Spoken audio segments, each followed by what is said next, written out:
day when I cried out to him and told him I need healing in my body, that voice rang out in my room, I am Jesus, I am God. And the pain in my body that I had for many years, that I'd become accustomed to, was healed. In an instant, the pain was gone.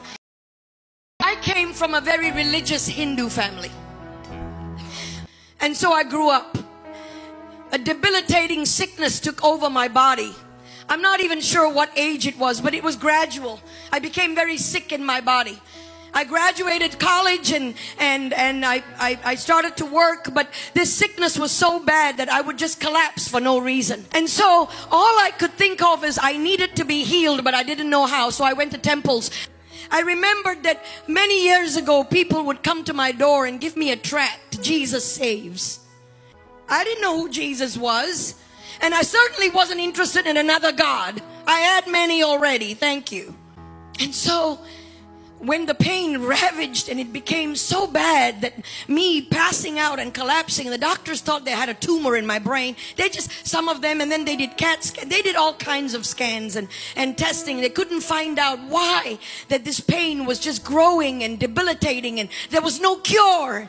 That all they did was they gave me a bottle of painkillers. You know, if you take 4 a day, you might be able to manage it. I didn't want to manage it. I wanted to cure it. And so I thought to myself, you know what?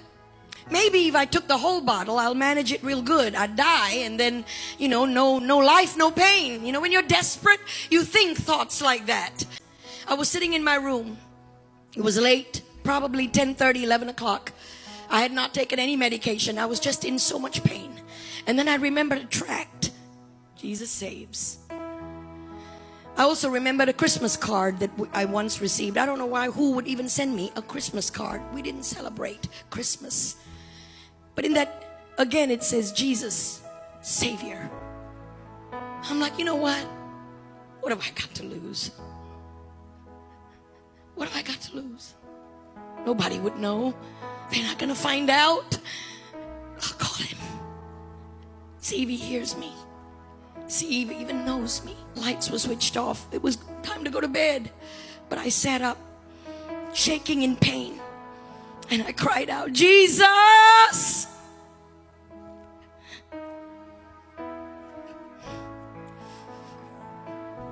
Nothing happened at first. I tried again, Jesus! And in that darkened room, there was this light. It could not have come from a street light because there were no street lights outside that house that we lived in Malaysia. And a light just penetrated the room. I never saw a face, but there was a form that filled the entire room, a light and a voice. The first and only time that I've ever heard him audibly. Nowadays, it's in my spirit, and I thank God for that voice. But that day, when I cried out to him and told him I need healing in my body, that voice rang out in my room, I am Jesus, I am God. And the pain in my body that I had for many years, that I'd become accustomed to, was healed. In an instant, the pain was gone. So early the next morning, my mother knocks on my door. Opened it. I said, yes, Mom. She said, what do you mean, yes, Mom? Why aren't you dressed? I'm like, for what? She looked at me like I lost my mind. She said, we're going to the temple to do prayers. You know, get dressed. And I grabbed her hand. I said, Mom, I can't go. She said, why not? You sick? Boy, that day I wished I had the flu or something. Something to blame on. Yes, I'm sick. Leave me alone. I couldn't lie.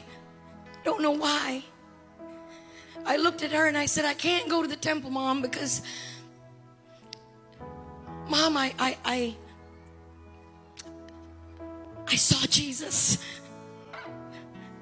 And my mom really then looked at me like I lost my mind. My dad came down and said, why aren't you ready? I said, I'm not going to the temple. I'm sorry. Forgive me, but I cannot go to the temple. My mother said, when I come back, we will talk. All I knew was to get a hold of that name that you know, That no matter how hard it gets, you can get a hold of that name. I said, Jesus, help me. I don't know what to say or what to do when they come back from the temple. They came back. My mother ran upstairs, got my little suitcase, put as many clothes as she can. She said, you've got to leave us now. You can't live here anymore.